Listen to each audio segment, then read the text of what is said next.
now we're getting to our first panel of the day, our new slavery in Africa. Colonial times are not over, unfortunately.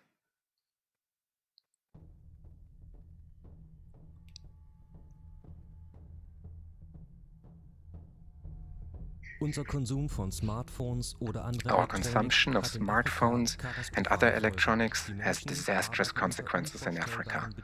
People work under unimaginable conditions. In Congo, coltan is mined in unsafe tunnels.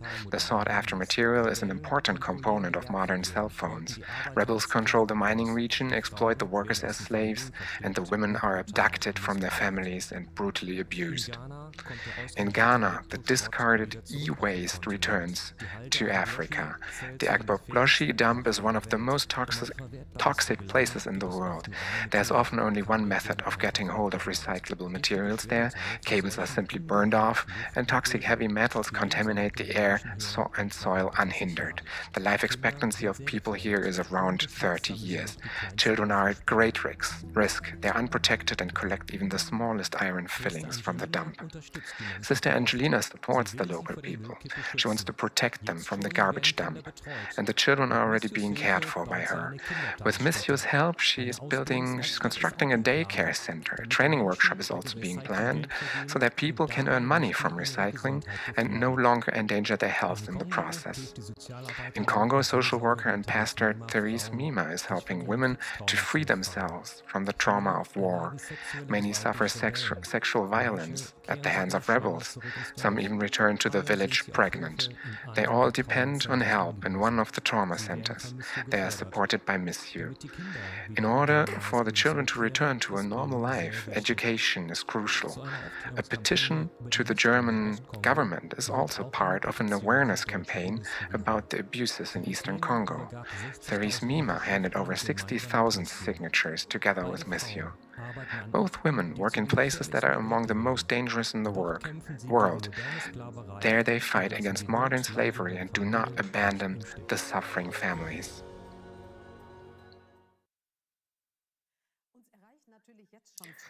We already got some questions. Cecilia, for example, calling in from Rome, said or asked what the most effective measure against human trafficking is.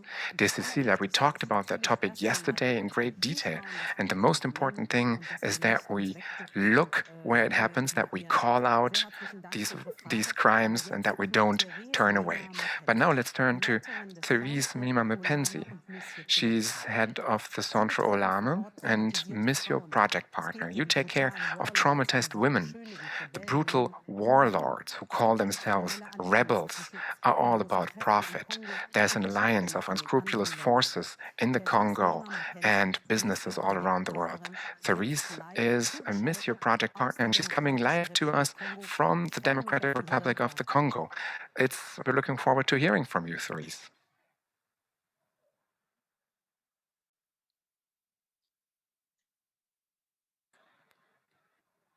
Good morning. It's a good morning. Guten Morgen.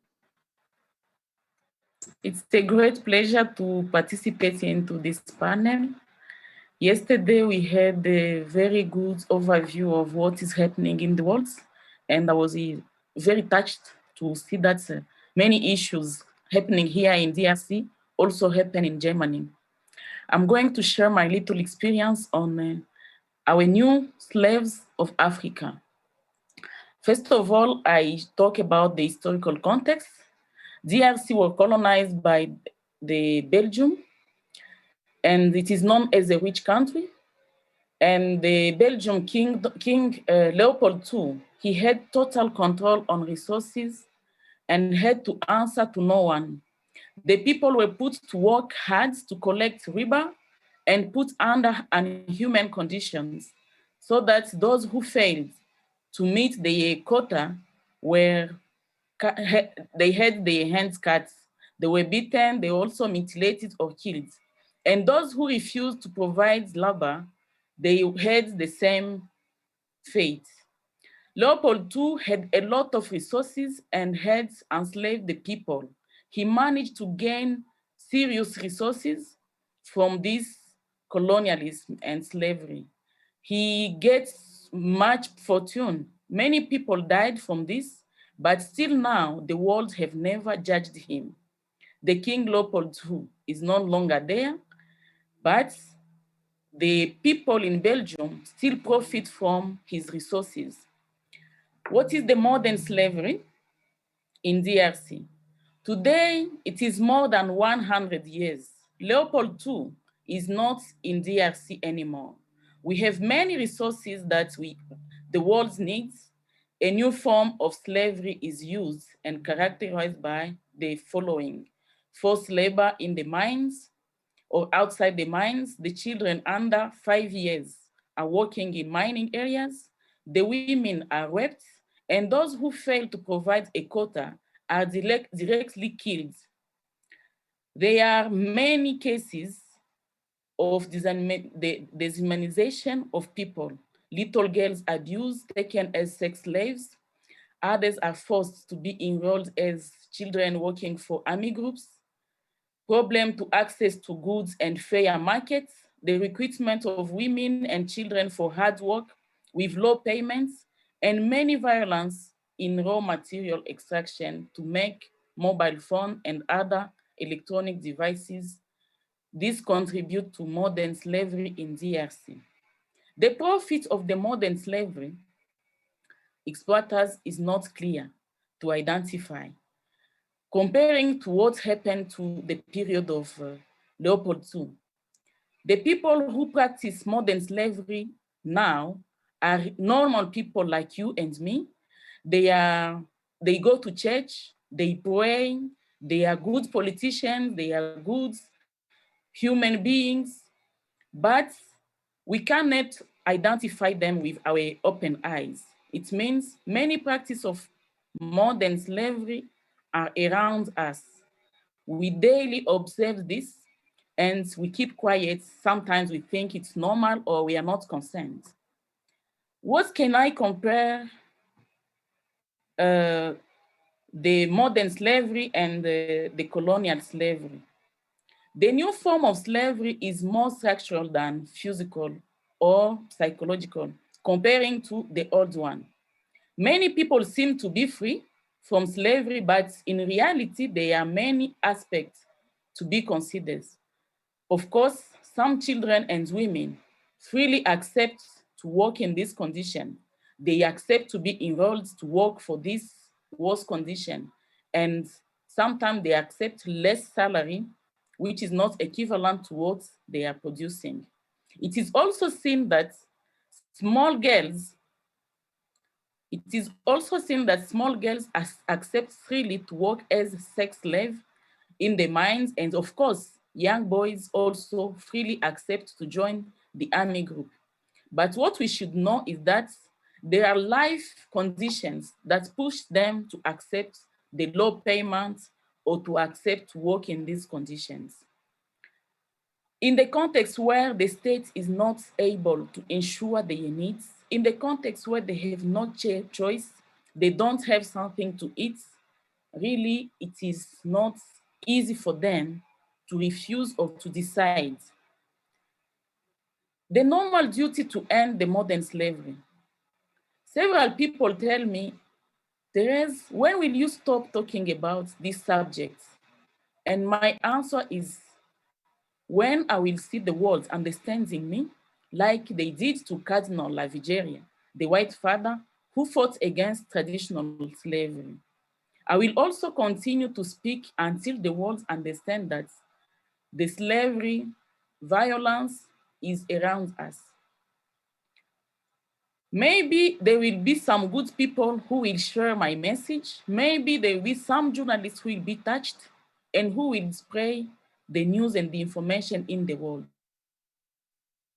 Many stories, and it affects me, and that's why I usually say that we need to talk and keep on talking so that the majority of people can understand us.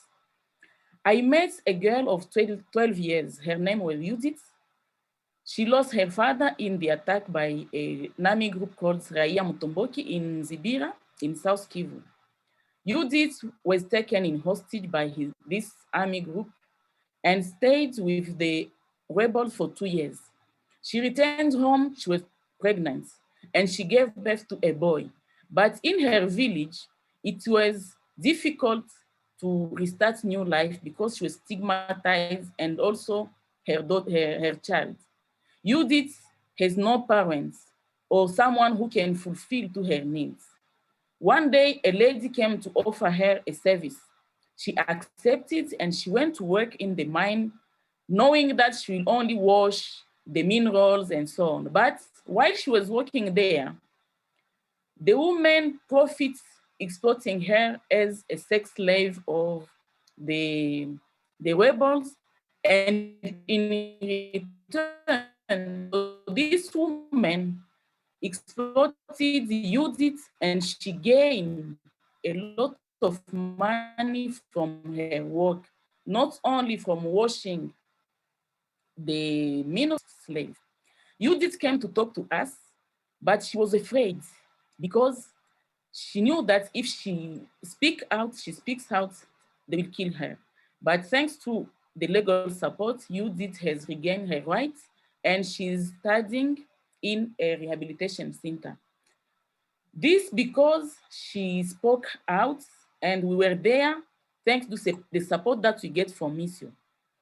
Many people in DRC and in the world are in the same situation like Judith. They have no chance to find help. Men and women are forced to work hard. In the mines, human trafficking is observed here and there, especially when young girls are forced to be prostitutes in the mines and outside the mines. In Africa, we are still in a hidden form of slavery. Mobile phones and other electronic devices like electronic cars and many others modern staff materials, they use our minerals in exploiting in a modern slavery. This strategy of slavery leaves many people indifferent and passive. Some say it's the matters, we are not concerned. Others say the DRC is the vast country, we need to not care about it. Yes, but please know that we are human beings and slavery and from exploitation. There is a need to take concrete action to put an end to this modern slavery. We need everyone commitment and goodwill as well as means so as we can denounce this strategy of modern slavery. It follows from the above that there is a real link between mining and modern slavery in South Kivu. Unlike the old days of slavery, where colonialists, but this one is contributing is national world and we can't really know them. There is still an inequality between the rich and the poor, the weak and the strong countries. This situation means that the poor remain exposed to extreme inhuman, whereas the rich keep on staying rich and rich. The minerals exploiters remain the big cause of this slavery in DRC. Now, what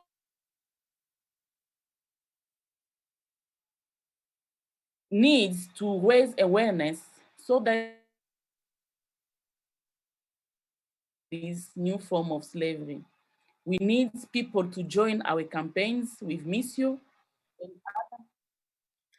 Dear Therese, we need to stop you, unfortunately, because the connection is very bad.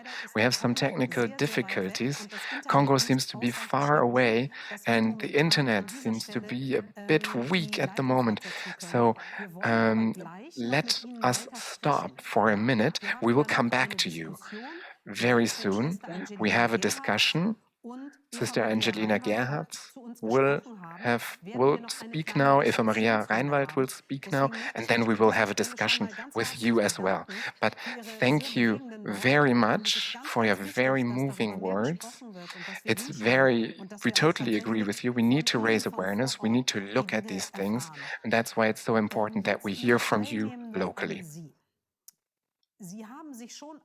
Audience, you already participated in a poll. Thank you for participating, because we run several surveys and we have the first results coming up on the topic where you are connected from. So if the results are ready, we can take a closer look. So yesterday we had participants from several different countries simultaneously joining the stream. Let us see if we have the results.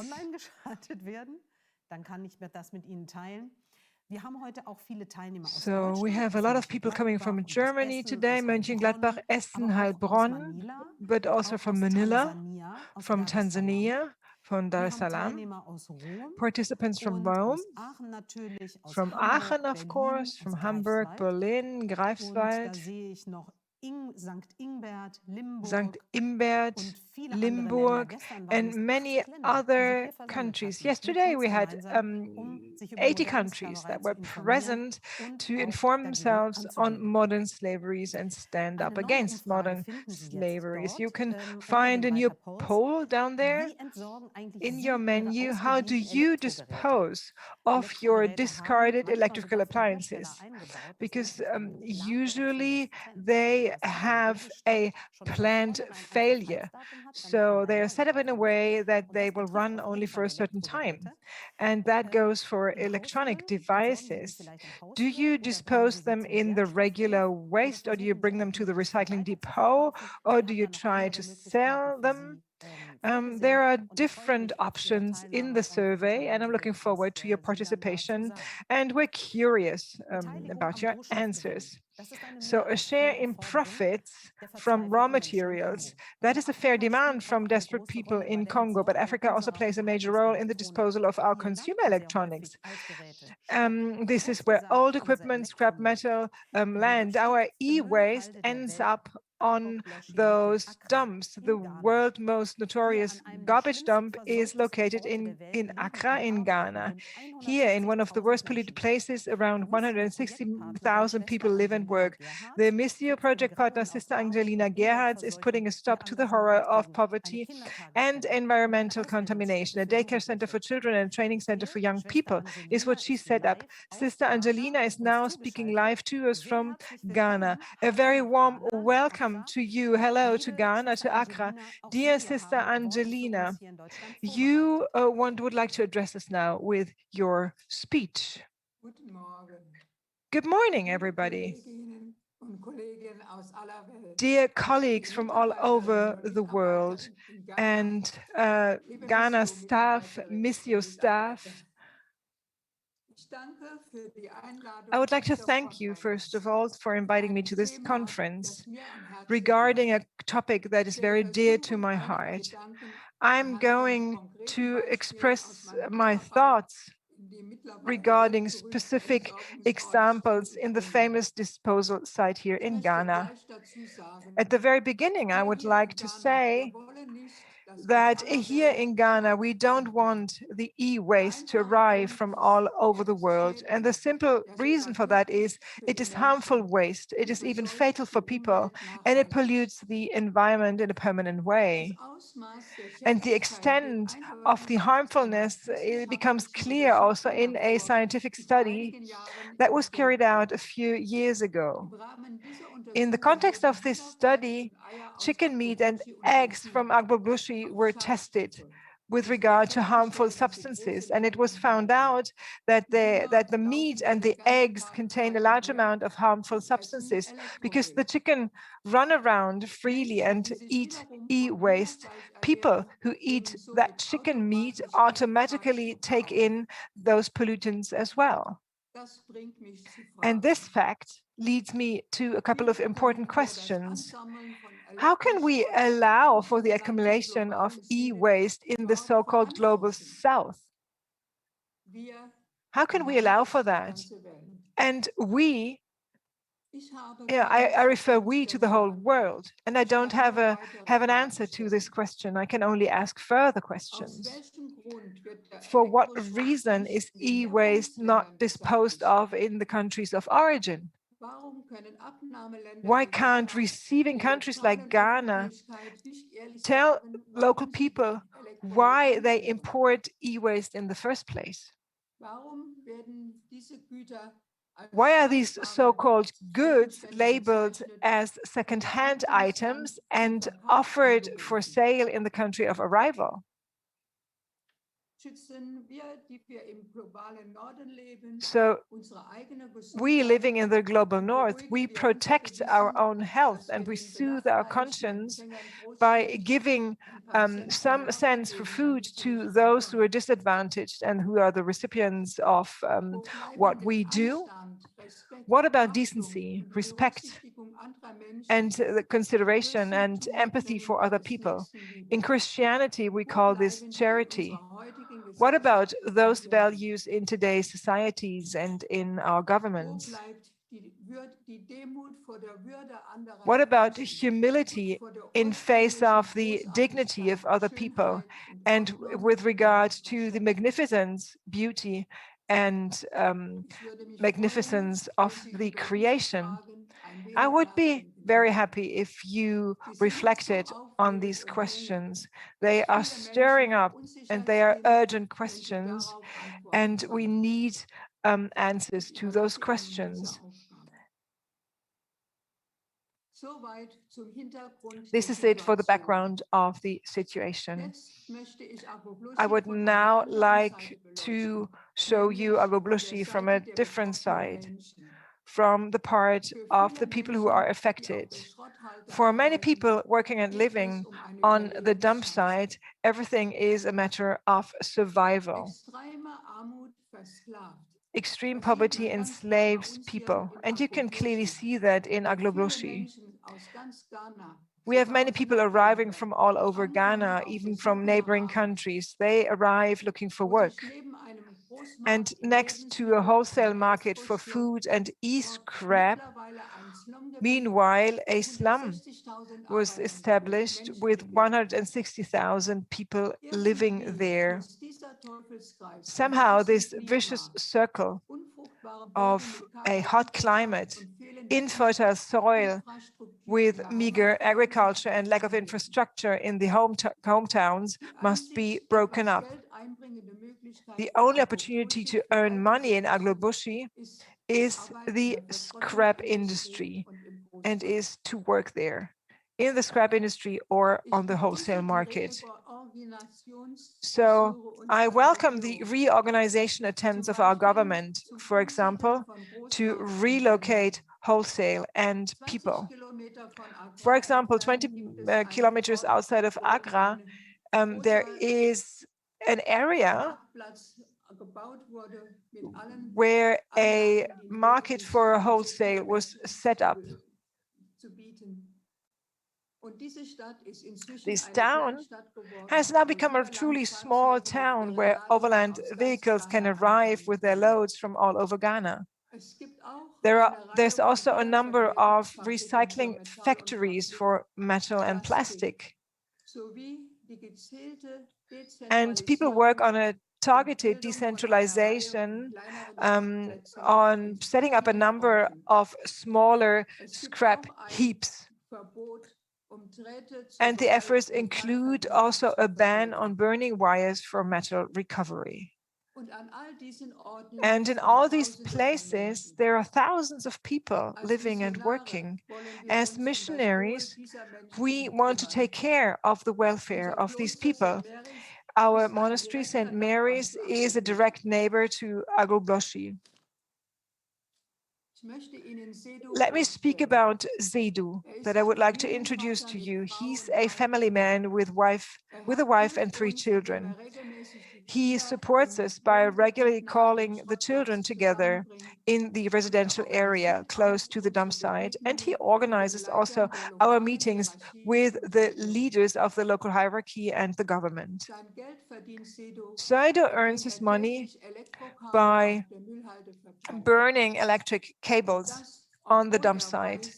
He does so despite knowing that due to the toxic inhalation of toxic gases, his life and the life expectancy in general goes down to 30 to 40 years.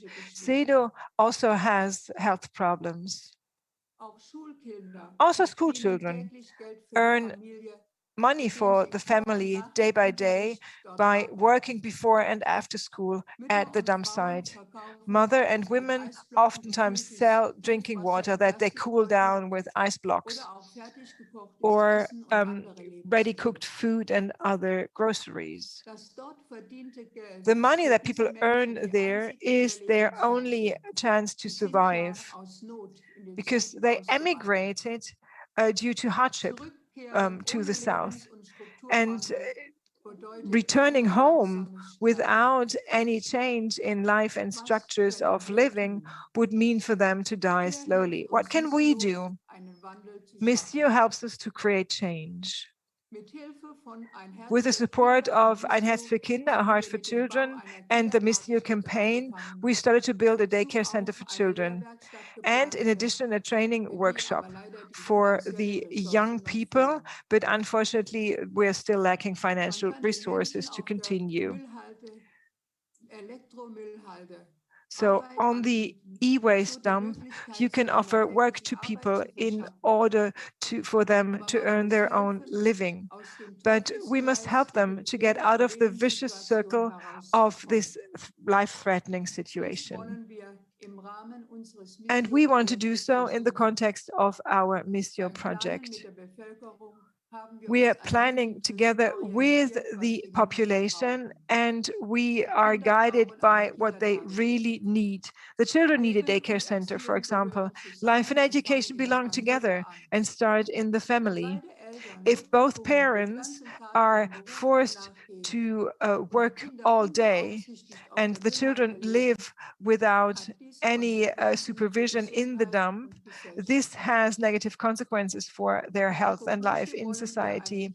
So we want to build a daycare center in Agoblushi for children of 2 to 4 years old with running water and hygiene facilities. Also, we would like to offer the children a warm meal every day. Here and also in the group lessons, they will be taken care of, and they get used to principles like order and discipline.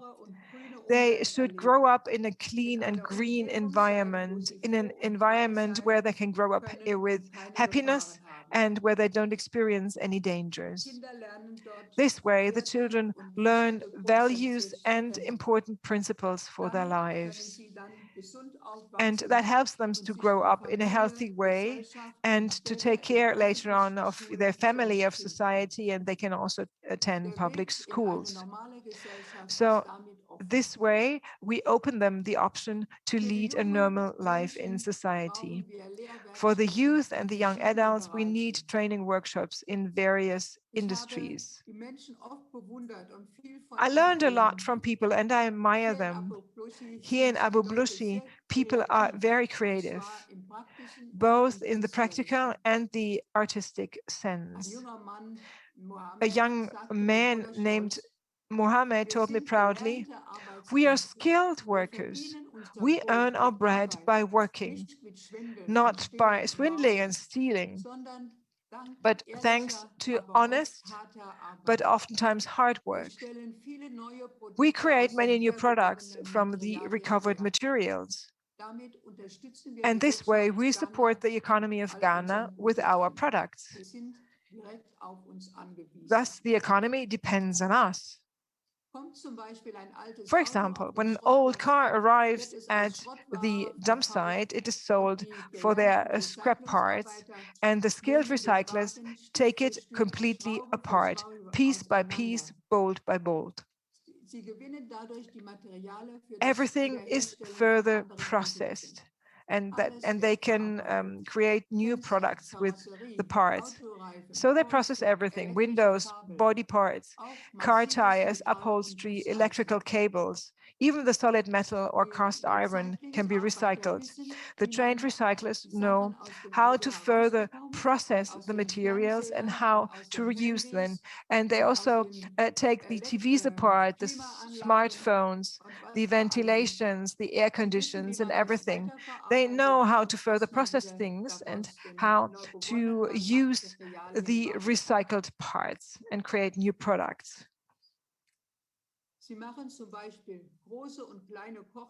They create small and big cooking pots, door locks, bowls and buckets, a lot of costume jewelry, and larger art objects. As a matter of fact, they support the economy of Ghana with these products. For example, the large cooking pots are exported from Agobloshi to other parts. An important area in the training workshop is to teach new methods with regards to environmentally friendly ways of working. For example, how to remove the metals in the wires, such as copper, for example, because you can do that also in an environmentally friendly way in special furnaces, for example.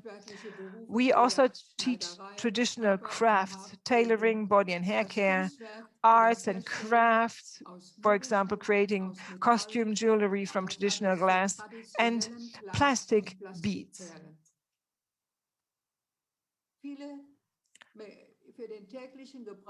Recycled metals and plastics can be used to make many of the utensils and items needed in everyday life.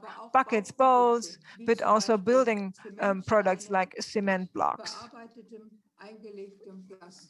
with integrated plastic parts.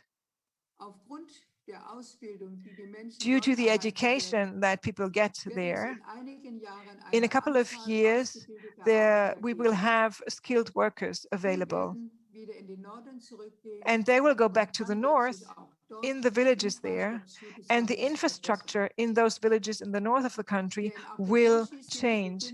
In Agobloshi, we are the beneficiaries of the initiatives of Missio and A Heart for Children. We even have hope that our recycled materials and the items will soon be certified with the Fair Trade label. Our society can change when people join forces and work together, when everybody contributes. For example, the recyclers on the scrap heaps, when they are no longer exploited but respected. When state and society provide effective training opportunities and provide jobs. Only when on an international international level, programs like the Supply Chain Act are introduced, the problem of modern slavery can be successfully addressed and hopefully eliminated. Thank you for your attention. Sister Angelina, thank you so very much for your presentation. That comes right from Ghana. We will now listen to Eva-Maria Reinwald from Bonn, and then we will see all of us again. We will all meet again, also with Thérèse Mema from Congo, and we will have a little panel discussion. We hope the technology works then. We already received questions, and let me look at the first one. Why does the government not close Agbogbloshie?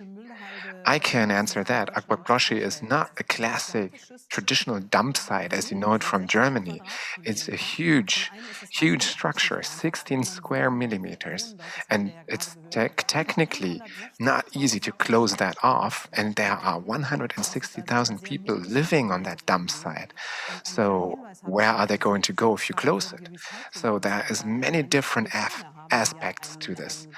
We also heard about the recycling artists. We have a rooster right here that was built from recycled materials in Ghana, and a little scooter is here as well. If you turn to missio, you can also just send a question via chat, and then we can give you information on where you can buy that. Now let's come back to Germany. Eva-Maria Reinwald of the Südwind Institute in Bonn fights for more justice in economic questions. She knows the system of slavery right from the mining of materials to the treatment of e-waste. She's going to talk about how we can break up those systems. Hello, I'm very happy to be able to be here. I'm very glad about the insights that we have gotten from Congo and from Ghana. That is just so valuable to hear from people on the ground who are right there and who directly suffer from or are directly exploited by that international system. They suffer, but they find their own ways to deal with it, and they fight for their dignity. As you said, I want to look at the value creation chain of cell phones, and I would like to talk about political solutions that would be an option here.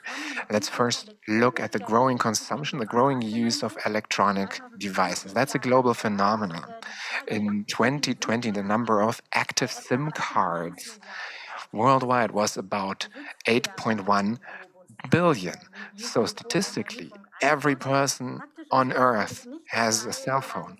Practically, that's not the case, of course. There's a huge share of the population who have multiple phones, multiple SIM cards, and that number varies from country to country. But also in countries of the global south, access to cell phones is getting easier and easier, and that brings with it a range of opportunities such as access to new payment options, easier bank transfers, better health services, or other important information are available.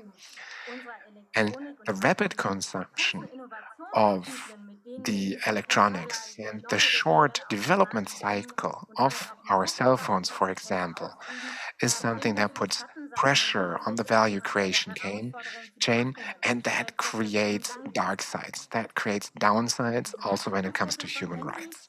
So the value creation chain of cell phones is a global one, and it needs to be, because the materials that are used in the production of cell phones are found all around the globe. There's more than 60 different minerals and raw materials in a phone.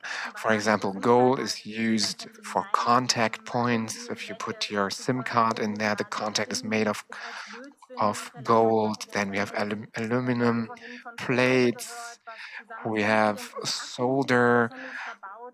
Cobalt and lithium are used in the batteries. Tantalum, which is also mined in the Congo, is used in the microcapacitors of cell phones, which store electrical charge.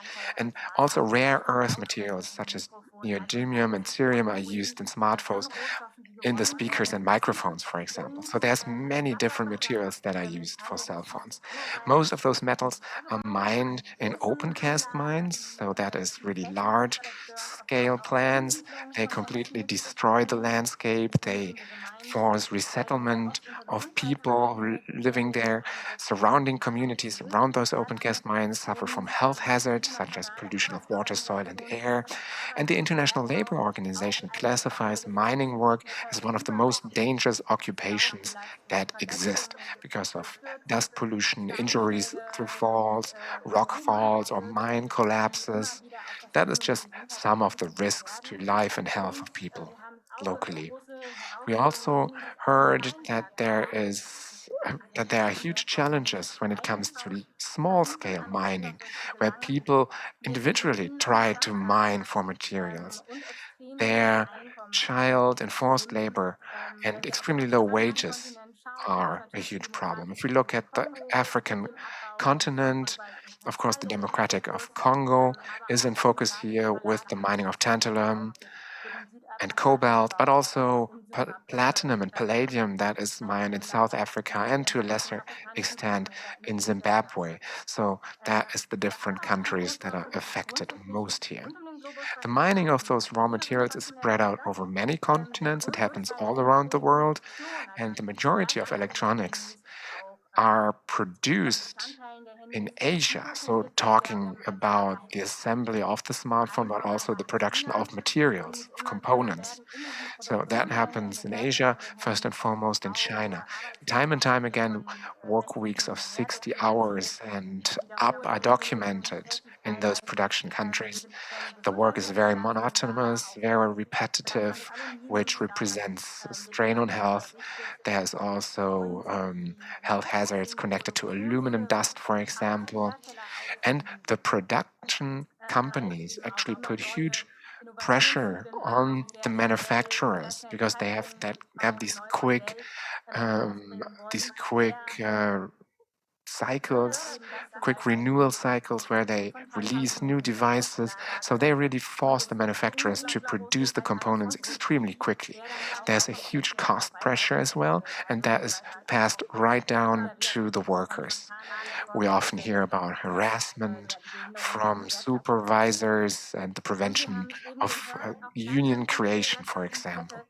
And we also heard that at the other end of the value chain, there's a problem. So when we talk about e-waste, that also brings with it huge social and ecological problems. If we look at the Abagloshi dump site, that is very, very visible.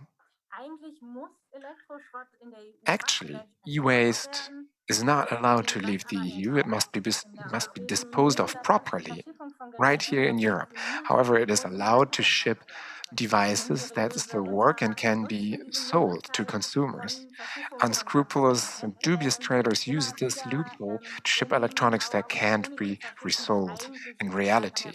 And that is a very lucrative model, especially when it comes to bigger devices, when it comes to TVs and monitors. That has been documented by different media outlets already. When it comes to cell phones, that is less likely, that trade system, but it is just not clear. We just don't know where old cell phones end up. We don't know. About 45% of our cell phones are recycled in Germany, but we have no idea what's happening to the rest. So, where could we change something? What would be an approach for action? If we want to achieve positive changes with regard to the social and environmental problems that we mentioned, I think we need to we need to attack 3 points. We need to tackle 3 points. First of all, we must reduce the consumption of raw materials. So we must use our devices longer and improve recycling. Secondly, we must ensure that companies safeguard human rights and environmental standards along the entire value chain, and we must strengthen civil society in the countries where raw materials are extracted. There's a very nice example from Thuringia, the federal state of Thuringia in Germany. They just recently passed a law that enabled people to receive back 50% of their device's price when they repair it. Or 50% of the repair costs are actually taken on by the state. So that would be a model to reduce raw materials consumption. And companies should also be forced to provide spare parts, and they should make sure that the software is also updated continually so that devices can be used for a longer period of time. In France, for example, we have there's a specific index, a repair index that has existed since this year. It shows how repairable a device is, and that would be an approach that would work in other countries as well. Consumers would then be able to see what device what is most repairable so that they can actually use that for a longer period of time. Another starting point for reducing raw material consumption is improved recycling. Electronic waste is still not used as a source for recovering valuable raw materials. For example, 200 million unused cell phones are just stored in German drawers. Consumer-friendly take-back systems or deposit systems could help here. Missio is also a campaign here, a cell phone return campaign, and campaigns like that exist in several federal states. They can help because they can motivate people to dispose of their old devices in a good way. One other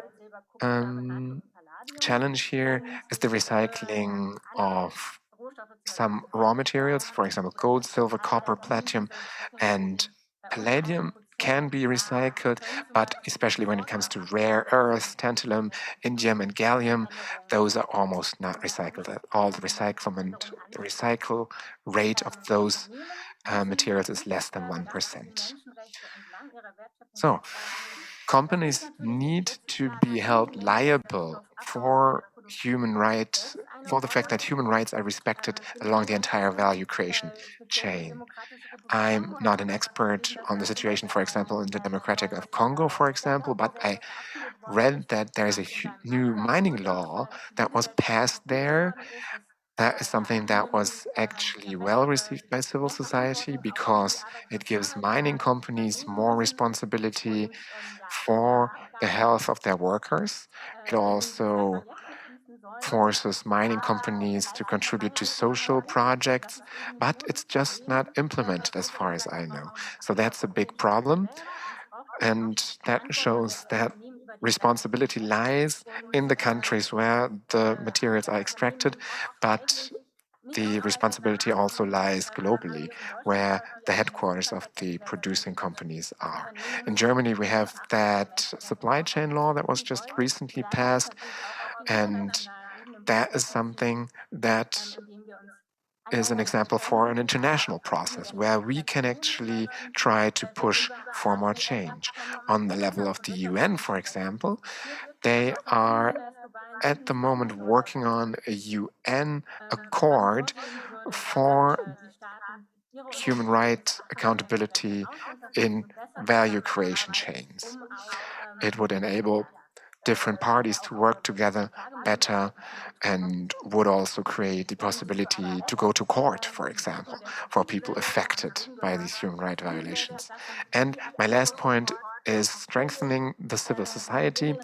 That would be non-governmental organizations, the churches as well, in the regions where raw materials are extracted. Those organizations can watch the mining companies. They know about the difficult working conditions that exist locally there, and they can amplify that. They can broadcast that to the public. These organizations are also in direct contact with politics, for example. Many of those organizations are being limited more and more in their work in many countries. So we need to support them. We need to enable them to do their campaigns and make the victims more visible. Thank you very much. I'm looking forward to the discussion. Thank you so much. I see that Sister Angelina from Ghana and also Thérèse in Congo are back with us. That's wonderful. So the first question comes from the audience.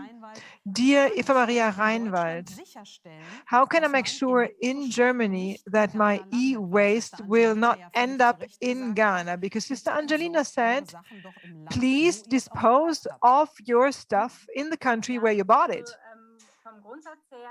Well,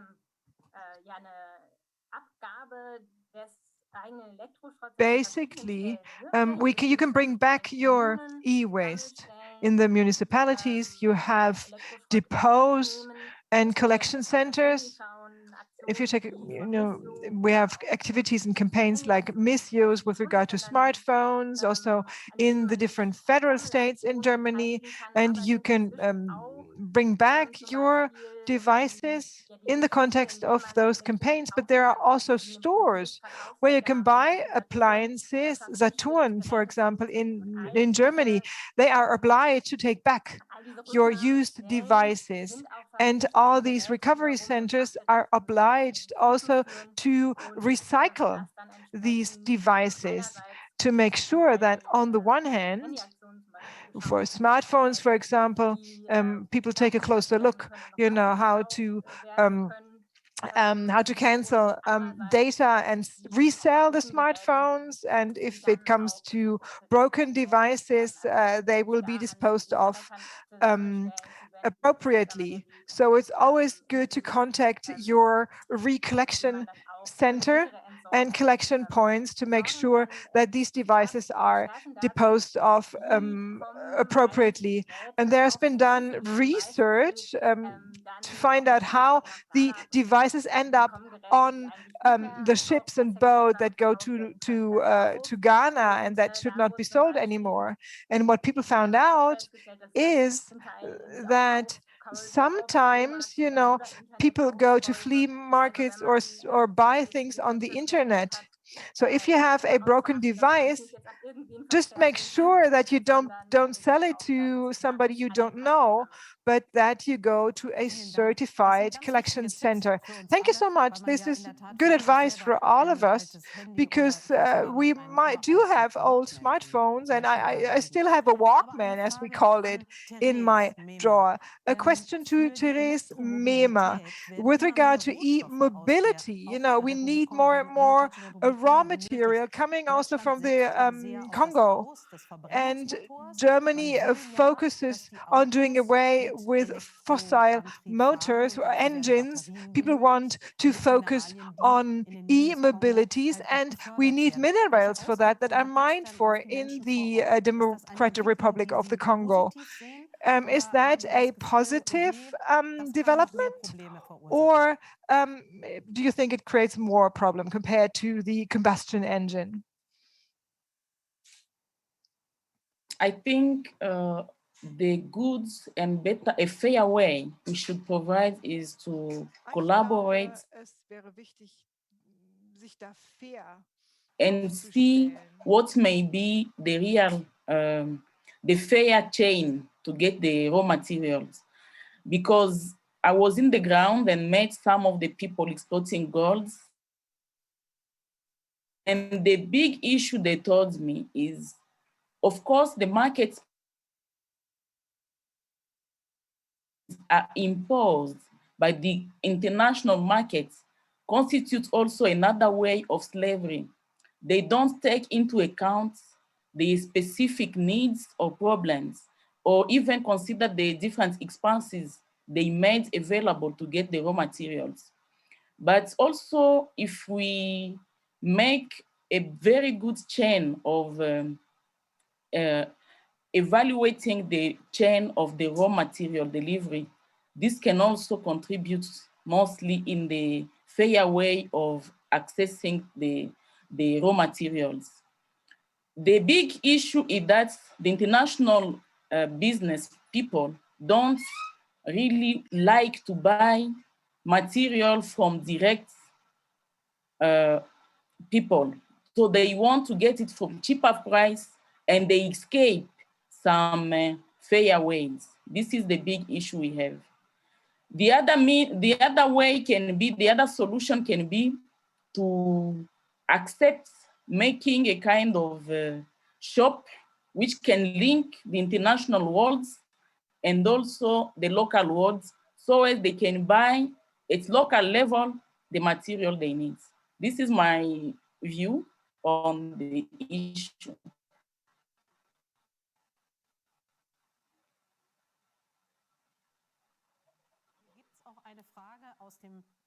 Thank you so much. There is also another question from the audience.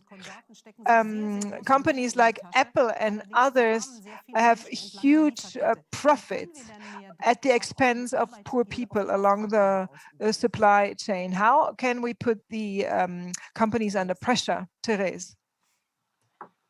We tried again with Missio to make a campaign asking these companies to really think about the future of their children, the future of the world, that it's not human to get profits from the people's blood. I remember at a given time I met a president of Nokia, and I explained to him how we collect gold, and I brought him a bullet cross, telling him how someone may be killed with that, and the person work from the mining area. Maybe the gold they are using came from this place.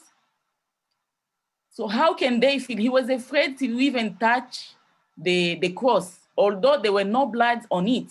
So if these people are also sensitized, if they are put under pressure, I think they can understand they are human beings. They can also change their behavior. And that's why I invite all the people not to stop talking about the issue.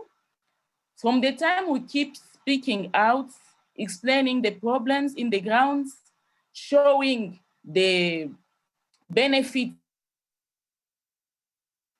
I think they can change their behavior and they can adopt new ways of exploiting raw materials.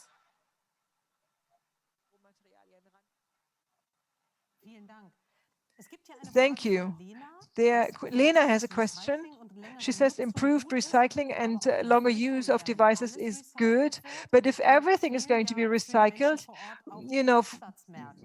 people will lack options to sell new products. And this is a question to you, Sister Angelina. Is it important, and how can we give dignity in the working condition to people on the ground? This is not a small problem. You saw the training workshops where the people work.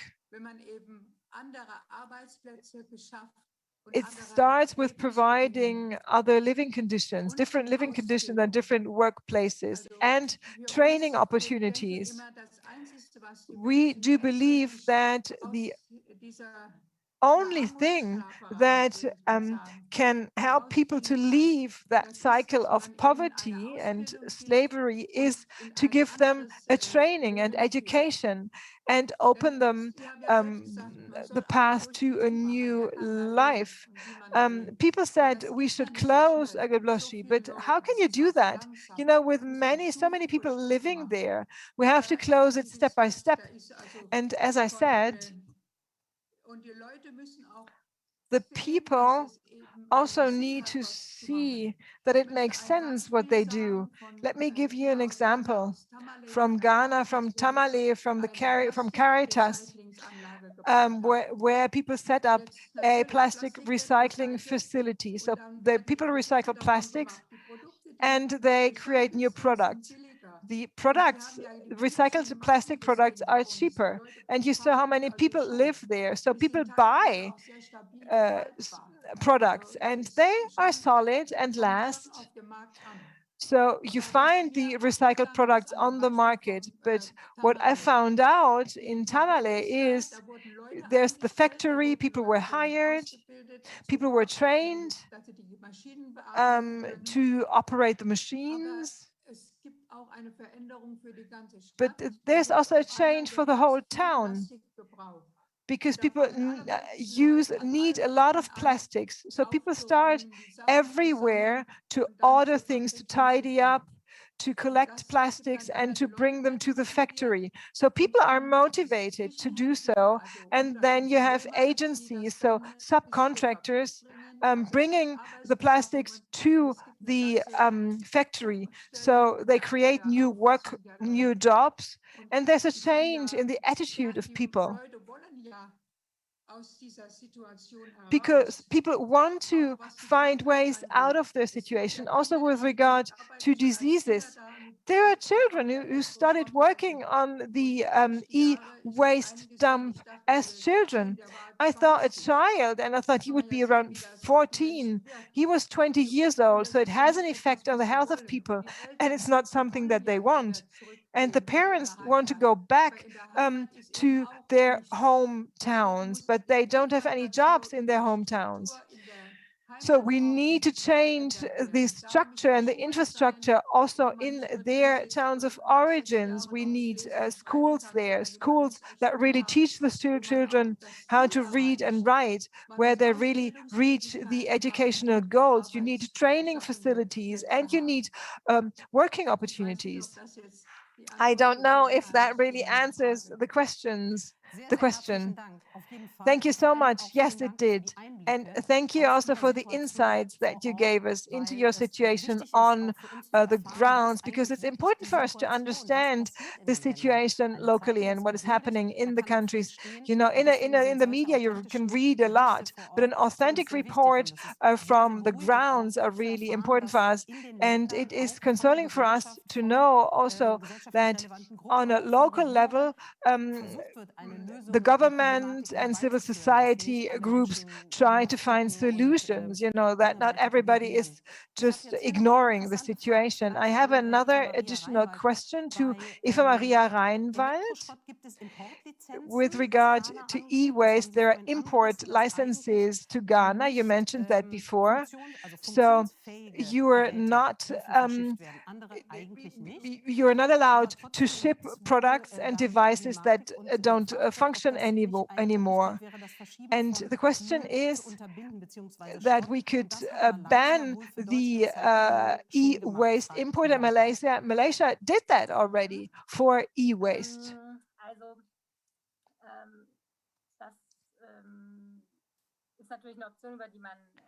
That's an option that you can consider. I know the perspective of the organizations in Germany, considering what they can do differently here in Germany.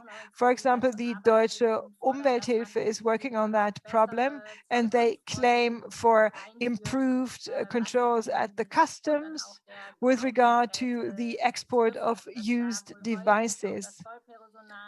And oftentimes also the staff at the customs is not trained and skilled enough on the topic of e-waste, and there's room for improvement. And it might make sense also to establish a specialized authority with regard to controlling the export of e-waste. Basically, you know, old devices that are still functioning can be shipped to other countries, and you know, they can support the equipment of people with electronic devices that they can use in their everyday life and that create advantages for them. So it's not a bad approach, but it has to be controlled and monitored in a better way. So every country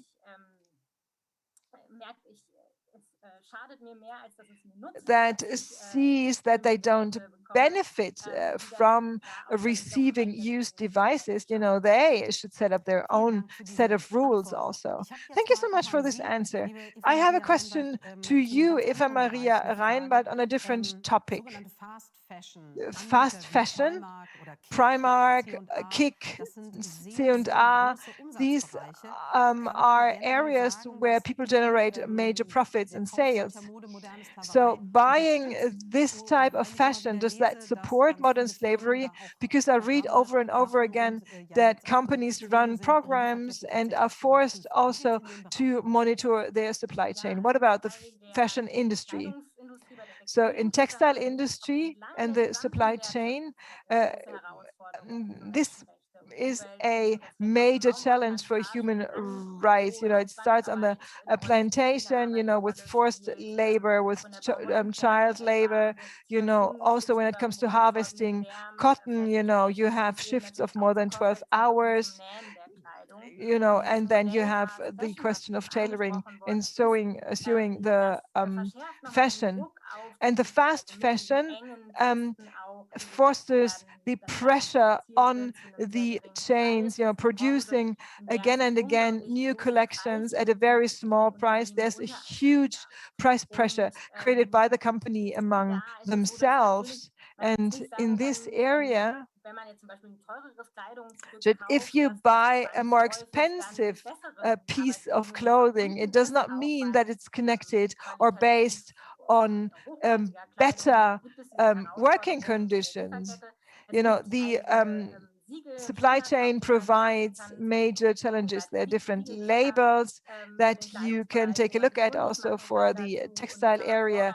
You can inform yourselves and you can support companies that use positive working conditions.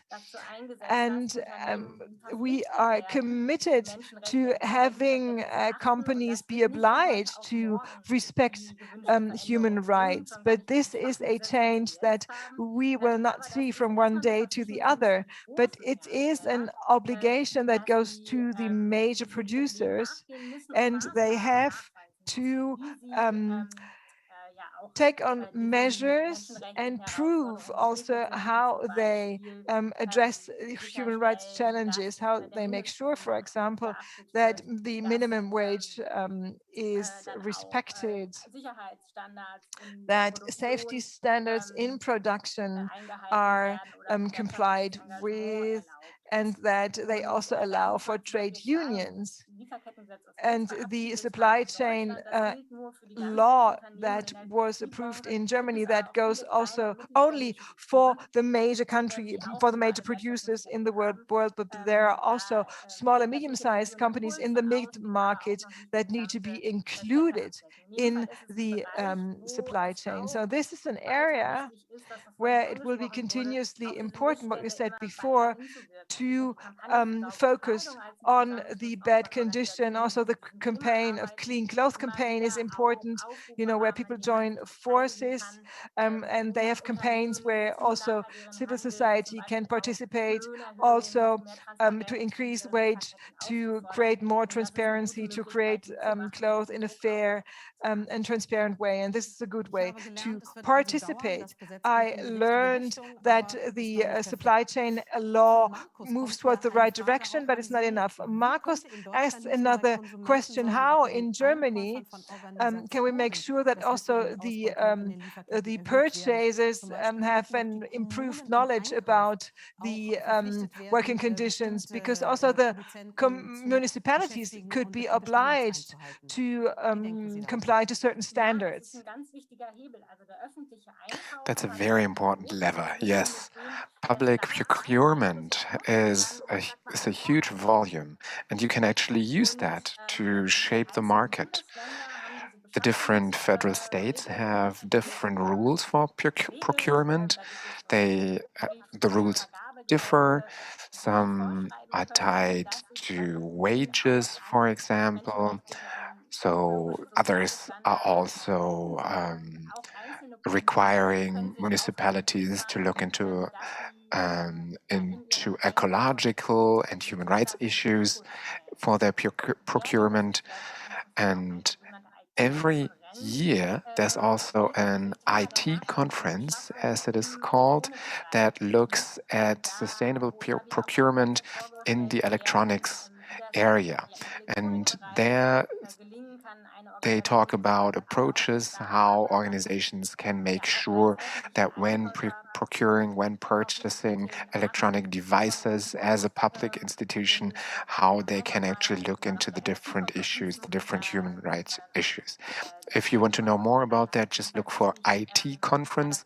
That's what it's called. And it's a very important point, yes. Thank you very much, Eva-Maria Reinwald. And it's lovely that we have Sister Angelina with us here today. The connection to the Democratic Republic in the Congo is... Ah, yes, Thérèse is back with us. The connection is a bit spotty, but she's back with us. Great. Sister Angelina, the next question goes to you. How can we concretely support people in Ghana?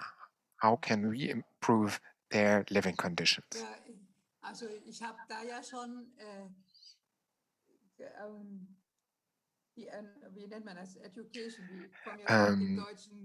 Education. I can't think of the German word for education. Ausbildung. Yes, it's about education. It's all about education.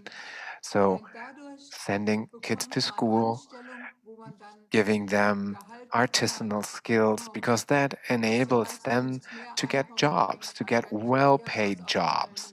And when you're qualified, you actually get jobs that are better paid. If you're not qualified, you have to do jobs that are more difficult, that are more tiring, and that are not paid as well. So education is really key here. And that is something that we can very concretely look into and work about. It's not only about formal education, it's also about counseling, for example. The people come to us with their problems, with their issues, and then we can support them concretely and can influence their lives directly. So that is where we can do a lot. I would like to raise another point that wasn't mentioned here today. One type of slavery that exists is being a slave to consumption. And that is a huge aspect as well. Today, you need to package everything in plastic bags. In the past, you just wrapped it in specific plant leaves, and now in Ghana, people are trying to get back to those traditional packaging methods because they are more healthy for people and better for the environment. So there's so many avenues that we could take here to improve the situation. But big corporations, the big shopping centers, they are full of stuff from the US, from Asia, for example. Suddenly, we want to have the exotic product from China. People only want to buy the new exotic thing, and the traditional products that were traditionally used are not fashionable anymore. And we must show the people that just because things are different and new, that doesn't automatically mean they're better. And it would be also important to improve poverty. That is very true. We also need to treat our products in a sustainable way. We need to do away with plastic bags. We have some laws that were passed here, and it's great that that is also something that is changing in Ghana. We also got another comment from our participants, and they said maybe we can change the way we think about things by changing the way we talk about things. We always talk about e-waste, but it's not really waste. Those are resources. So maybe if we talk about this in a different way, we could take a step in the right direction. Thérèse, I wanted to come back to you and ask you the following question. What is the situation where you are locally right now? Is there a need, or the need for electronic devices, for cell phones is going up and up and up? Do you profit from the returns when electronics are recycled? Yes, it's a good question. When the electronic devices are recycled, it's a good profit because we tried it with missio again. And from the recycling of old mobile phones and other electronic devices, we collected around $2 million euros, and this helped to finance some of the projects in the world and in DRC.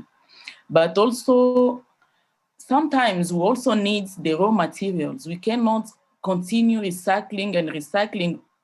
At the end, nothing will left from it.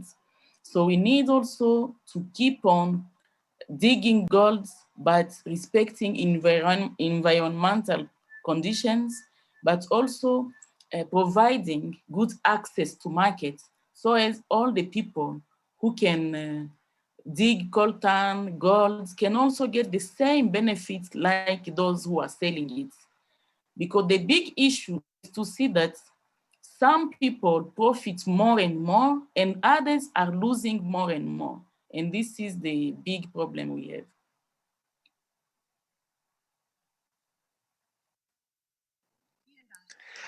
Thank you very much. Thank you very much, Thérèse Mema Mapenzi, Sister Angelina Eva Reinwald. Thank you to all of you. We are slowly running out of time. Last question to you, Sister Angelina. We at Missio have a petition. We launched a petition about the protection of children from abuse. You probably heard about that petition, right? Yes, I heard about it. And it is a very important topic. I work with girls here locally who migrated here from the north of the country. They make their living by carrying heavy things on the market here, and it is really important. We are talking to them because they are being, what's the word? They are being recruited, you could say, into prostitution. They are being approached, and when they come here, they're out of money, and then they're approached, and their only option is to prostitute themselves. Sorry, what was your question? I wanted to talk about the petition. I wanted to ask whether you wanted to sign the petition. Yes, I signed the petition, and I was supposed to bring it in this morning, and I just noticed that I left it at home. So I will sign it. I have signed it, but I can't show you the document right now. No problem. It's great that you signed. Thank you for that. And we have over 100 signatures for that petition that we launched yesterday. And you can sign right now on our website. Thérèse, I see you have the petition. Can you show it again really quickly? Lovely. That comes right from the Democratic of the Congo. It's signed there as well. Thank you so much. So thank you very much to all three of you. Thérèse Mema Mapenzi, thank you to the Congo. Thank you to you, Eva-Maria Reinwald in Bonn. Thank you for the insights and the backgrounds that you shared with us.